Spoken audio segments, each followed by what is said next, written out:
Alhamdulillah baik. Alhamdulillah baik. Kak Arma boleh cerita sedikit dong, kira-kira Kak Arma ini lagi di Kanada itu lagi ngapain? Saya di sini kerja di perwakilan Oke, Indonesia yang ada di Toronto. Ya. oke. Udah dari kapan kerja di sana Kak? Saya sih baru September kemarin tahun Oh 2019. baru. Mantap, baru. Berarti sebenarnya lagi senang-senangnya menikmati menikmati ini ya, negara Kanada ya, baru senang-senangnya ya. Ya lagi seneng-senengnya. Tiba-tiba harus COVID ya. Jam di rumah.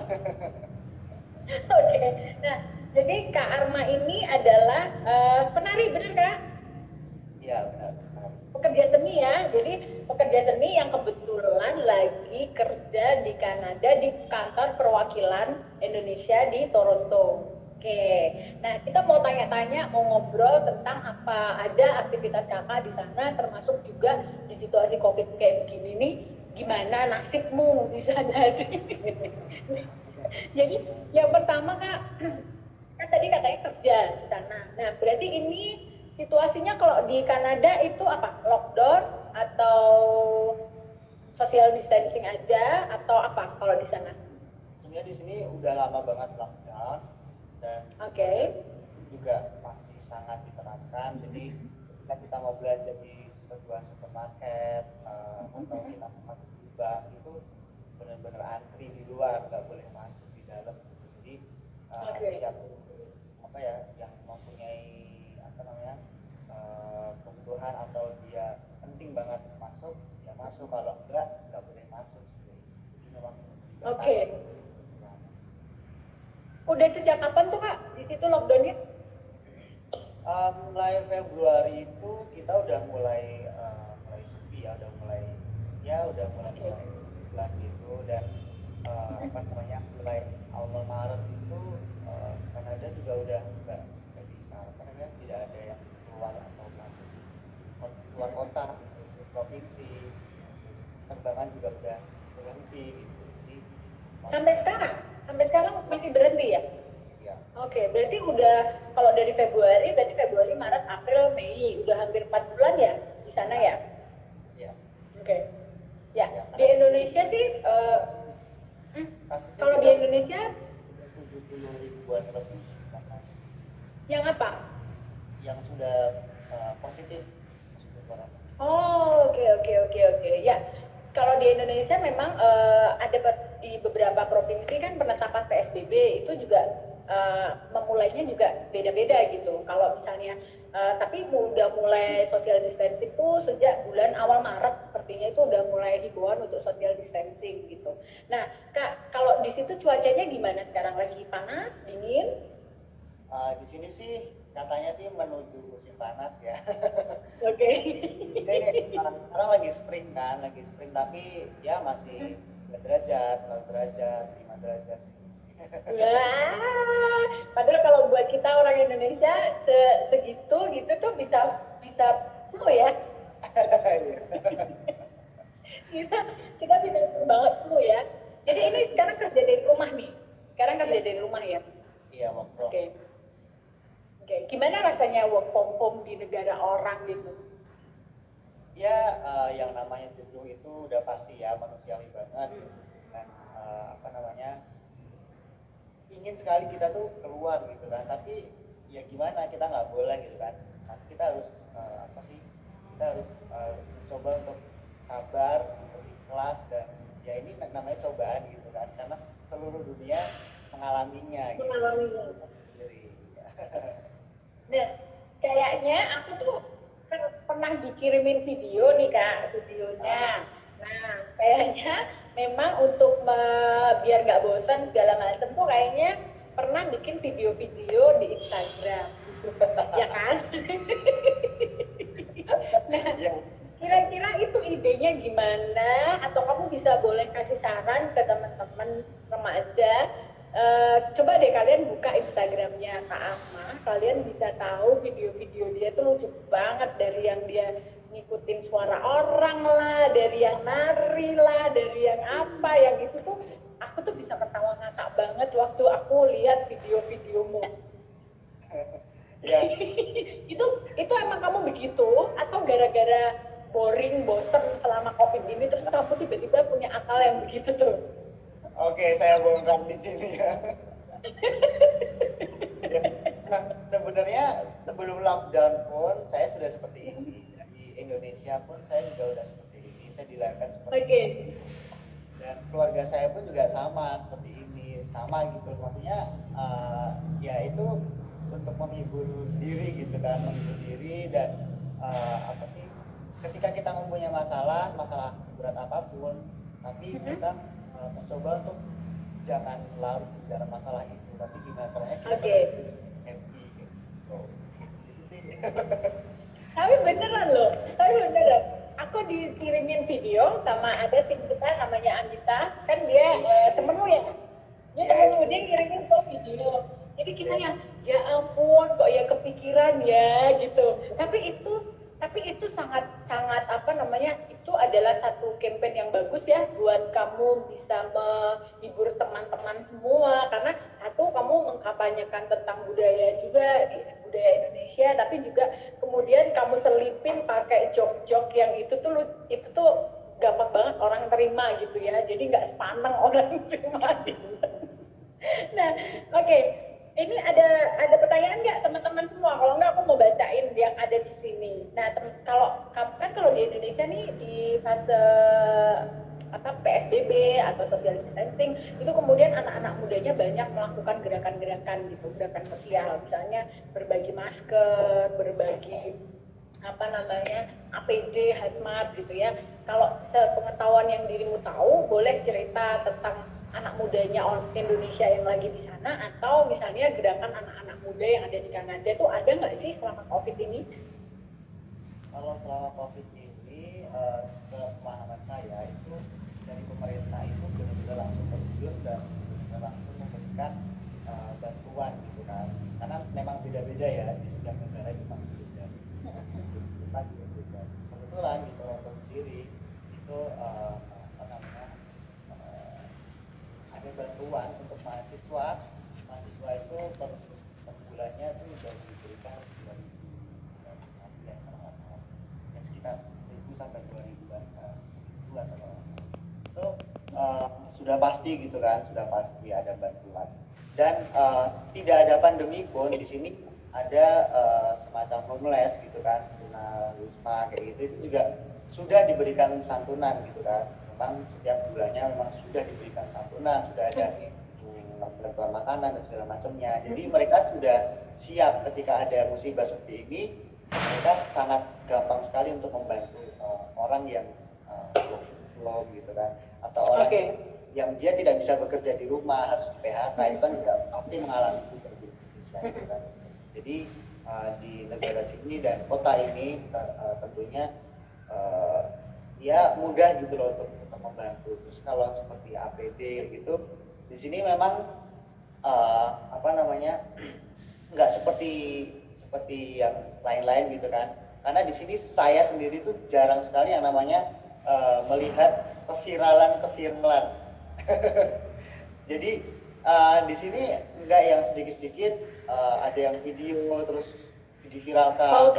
Tiba-tiba di video penolakan jenazah, itu sama sekali kita tidak pernah melihat seperti itu. Jadi kita melihat orang meninggal karena COVID terus dimakamin, itu kita sama sekali tidak pernah melihat. Jadi kita hanya mendengar suara ambulans yang wirawiri gitu kan, yang lalu lalang itu. Kita benar-benar tidak bisa melihat aktivitas yang sebenarnya musibah ini yang begitu mencekam itu di sini nggak begitu terasa, karena kita di sini benar-benar menjaga dan nggak dikit-dikit divirali di video. Nah gitu. Sekarang kan lagi musim puasa. Sekarang kan lagi puasa nih. Ya. Nah di sana tuh kalau puasa berapa jam ya? Ya. Alhamdulillah alhamdulillah ya 17 jam. 17 itu udah nggak kuat itu rasanya pasti. Gimana rasanya puasa selama 17 jam? Yang biasanya 8 jam jadi 17 jam, gimana rasanya? Luar biasa. Jadi pertama kali saya puasa di sini tuh memang bingung, kayak bingung gitu kan. Ini kenapa nggak belum buka-buka? Karena di sini kan buka puasanya jam setengah 9 malam. Karena malam itu baru terbenam gitu kan matahari. Yeah. Itu rasanya bingung gitu kan. Ini harusnya udah buka, tapi kok matahari masih terang gitu kan. Memang bingung rasanya. tapi tetap puasa gitu ya, karena memang 17 walaupun 17 jam ya. Alhamdulillah, insya Allah puasa. Meskipun pernah bolong gitu, pernah. Ini jadi puasamu pertama ya berarti ya? Karena baru bulan September ya? Ke situ ya? Iya. Puasa pertama yang ada di Toronto. Iya, pertama kali saya puasa di sini gitu. Jadi pengalaman pertama nih seumur hidup ya, puasa di situ 17 jam gitu ya. Nah, terus kemudian kapan terakhir keluar rumah berarti? Terakhir kalau nggak salah 2 minggu yang lalu kalau nggak salah ya. Saya belanja karena memang belanja bulanan. Setiap bulan sekali kan saya memang belanja gitu kan. Tapi karena benar-benar nggak boleh keluar rumah, jadi ya memang benar-benar 1 bulan sekali belanja rumah. Ya, dirimu tinggal sendiri atau kebetulan ada teman dari Indonesia gitu yang, maksudnya kalau tinggal sendiri dengan situasi work from home berbulan-bulan, itu kan pasti akan menimbulkan kebingungan, menimbulkan kegelisahan, nggak ada yang diajak ngomong, nggak ada yang diajak share gitu. Ya kebetulan saya di sini kontrak rumah itu ada 4 orang sebenarnya ya. Satu Kanadian, yang 3 ini Indonesia termasuk saya, dan ini juga termasuk teman-teman rekan-rekan kerja di kantor gitu. Nah, kebetulan yang teman Kanadian itu dia pulang ke tempat asalnya gitu. Provinsi karena ada lockdown gini, jadinya tidak bisa bekerja dan akhirnya dia memutuskan pulang dulu kalau sudah dinilai sudah bagus, sudah baik, sudah nggak ada pandemi lagi ya yang akan baru dia kembali ya. Nah, boleh tahu nggak atau boleh kamu jawab, boleh enggak sih, dirimu sendiri dan teman-teman itu pernah mengikuti tes itu nggak, rapid atau swab? Karena kan mungkin karena kamu kerja di perwakilan Indonesia ya, gitu kan ketemu dengan banyak, ada kemungkinan ketemu dengan banyak orang, baik yang baru datang dari Indonesia ke situ, atau kemudian dari yang orang Indonesia yang lagi ngurus visa, ngurus apa gitu. Nah, itu ada kekhawatiran sampai ke situ kemudian dilakukan tes gitu nggak? Boleh cerita, boleh nggak sih? Boleh diceritain, boleh nggak sih? Ini saya cerita ya, ini juga buat pengalaman teman-teman yang ada di Indonesia ataupun di luar Indonesia gitu. Jadi saya pernah sempat menjadi ODP di sini. Ya, saya pernah ODP selama kurang lebih 2 bulan saya di rumah, benar-benar di rumah, nggak keluar. Mulai Maret, April itu saya di rumah, benar-benar di rumah. Saya memang benar-benar drop gitu kan, kondisi saya benar-benar drop, panas tinggi, tapi cuma dalam 1 malam doang. Setelah itu saya suhunya turun sampai suhu saya tuh cuma 34 derajat. Rumahnya kan 36 gitu kan. Dan itu udah kondisinya memang orang sakit itu memang itu yang bikin stres gitu kan. Tapi saya tetap gimana caranya, saya harus sehat, saya harus kuat gitu kan. Saya minum obat, saya minum vitamin B, vitamin C, vitamin E, itu saya minum setiap hari, sehari 2 kali. udah cuman itu doang, terus minum air putih yang banyak. Setelah itu saya telepon telepon emergency gitu kan, telepon dokter gitu, apa namanya, saya konsultasi bagaimana keluhan saya seperti ini. Setelah itu saya termasuk ODP gitu kan, saya termasuk emergency. Pada akhirnya saya harus ke rumah sakit. Saya ke rumah sakit boleh diantar, jadi saya harus benar-benar sendiri, harus sendiri ke rumah sakit, apa sendiri. Setelah itu saya dites di sana, saya diberikan obat, saya diberikan inhaler, dan saya juga sempat diberikan gelang rumah sakit. Saya diberikan gelang rumah sakit. Saya masih dirumahkan, tapi ini diberikan barcode. Jadi ketika saya keluar rumah itu akan terlacak gitu, sangat apa ya? Jadi ketahuan gitu kalau saya keluar rumah. Kan. Gitu. Tapi alhamdulillah hasilnya negatif, jadi bersih dari itu. Tapi dokter dokter juga udah bilang sebenarnya kemarin Anda itu sudah terkena, tapi Anda stay di rumah, Anda tidak kemana-mana, dan Anda bla bla bla seperti itu. Jadi ya ketika teman-teman sudah merasakan sakit, itu lebih baik di rumah, tidak usah di kemana-mana. Jadi atur kayak gitu. Ya, jadi dirimu kemarin karantina mandiri ya? Iya, karantina mandiri. Iya, dan untungnya imunnya imunnya bagus ya. Jadi kamu bisa melawan virus itu gitu ya. Iya. Nah, jadi teman-teman kan ini kita tadi kan banyak, jadi kebetulan tuh ada banyak pertanyaan dari teman-teman remaja, ada yang dapat jadwal buat rapid test dan dia malah kerasa sangat stres banget, sangat galau, sangat malah badannya jadi kayak sakit semua. Jadi ada banyak pertanyaan masuk. Memang akhirnya kalau kita stres, kita nggak mikir positif tuh akhirnya akan berdampak pada misalnya psikosomatis ya di tubuh kita gitu. Jadi kalau tadi Kak Arma tuh bisa cerita bagaimana lebih cepat lebih baik ya kalau kita bisa rapid, kemudian kita bisa tahu, itu jauh lebih baik buat kita gitu. Jadi buat teman-teman yang ternyata harus rapid dan ya udah, jadi harus berpikiran positif, dan juga untuk membangun imunnya itu makan makanan yang tadi, vitamin, buah, sayur gitu. Pokoknya buat pikiranmu positif dan makanan yang sehat gitu agar kita bisa melawan. Contohnya tadi Kak Arma. Nah, kamu kangen gak sih sama Indonesia? Kangen banget. Terus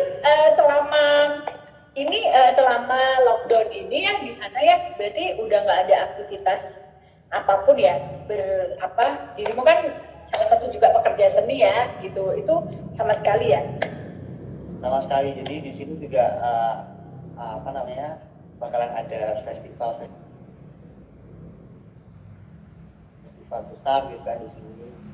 Seperti di kantor saya juga bakalan ada festival summer festival gitu, juga dibatalin.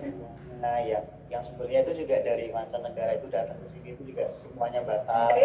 Dan bahkan bus antar provinsi pun juga udah nggak ada di sini. Jadi bener-bener nggak bisa kemana-mana banget ya. Oke, berarti padahal harusnya kamu kepengen pulang tuh setahun sekali atau gimana? Atau lebaran ini harusnya pulang? Rencananya saya memang lebaran memang nggak pulang gitu kan. Saya rencananya memang 2021 insya Allah tahun depan itu baru pulang. Ya, cuman ya di saat seperti ini justru malah kepengen pulang karena ini kan, jadi ya beda gitu loh. Sebenarnya kita memang sudah mempersiapkan untuk tahun berikutnya, tapi ketika seperti ini jadi pengen pulang gitu. Ya kemarin juga saya sempat ada keluarga yang meninggal, jadi ya itulah jadi sangat terpukul gitu. Jadi kangen banget ya sama Indonesia ya. Ya, dan sebetulnya ini memang situasi yang cukup berat ya buat kita semua ya. Kita aja yang di Indonesia yang deket sama keluarga aja tuh kadang masih ngeluh, bosen, kadang masih ngeluh, aduh pengen keluar gitu. Nah sekarang kan teman-teman udah dapat sharing nih tadi dari Kak Larno yang kebetulan juga lagi kerja di Malaysia, terus kemudian dari dirimu yang lagi di Kanada. Nah kalau udah denger cerita begini kan malu dong kita kalau misalnya kita masih ngerasa bosen, deket sama keluarga bosen. Nah teman-teman yang lagi jauh gitu ya pengen banget pulang ke Indonesia, pengen banget ketemu sama keluarga gitu. Nah ini ada pertanyaan nih dari ada akun Pastasa, apakah di sana barang-barang ada yang langka, misalnya hand sanitizer, masker, atau vitamin. Waktu itu di Indonesia sempat vitamin C itu kalau mau cari udah habis gitu. Ada nggak yang begitu? Ya di sini sebenarnya banyak sih, vitamin juga sempat langka, vitamin, hand sanitizer, terus masker itu juga, bahkan termometer juga sama, juga langka di sini.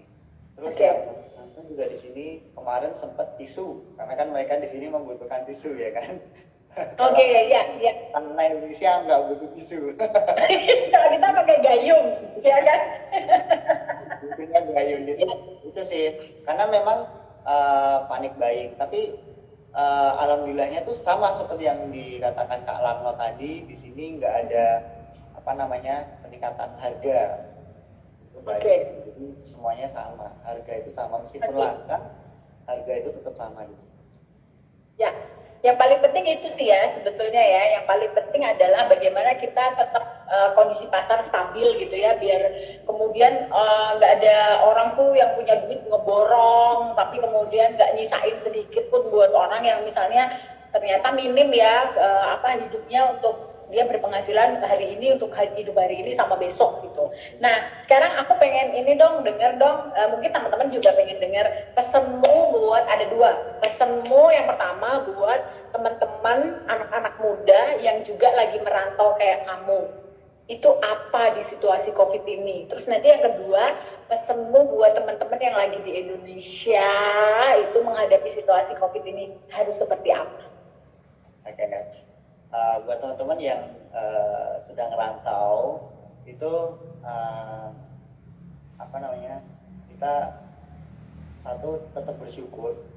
kita tetap bersyukur apapun kondisinya, dan kita tetap ikhlas untuk menjalaninya, ikhlas, sabar.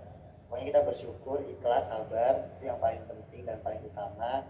Dan kita selalu jangan putus komunikasi dengan keluarga yang ada di Indonesia.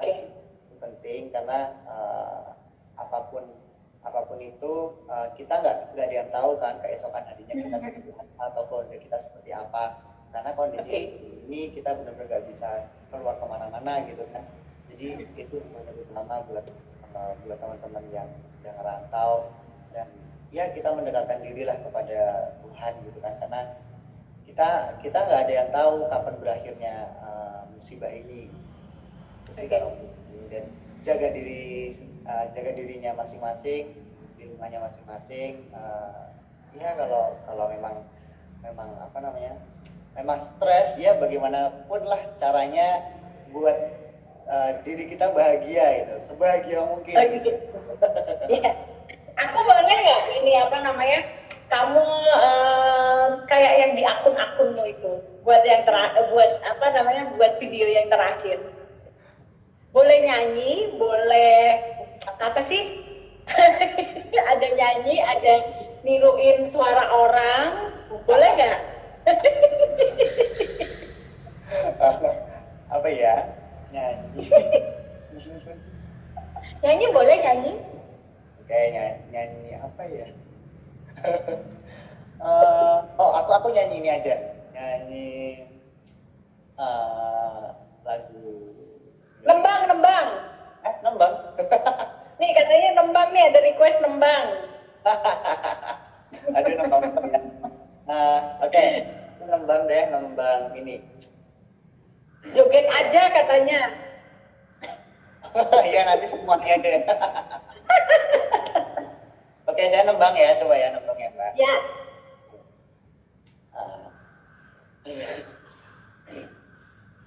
Para besan semoro bangun patumbo kali oyo.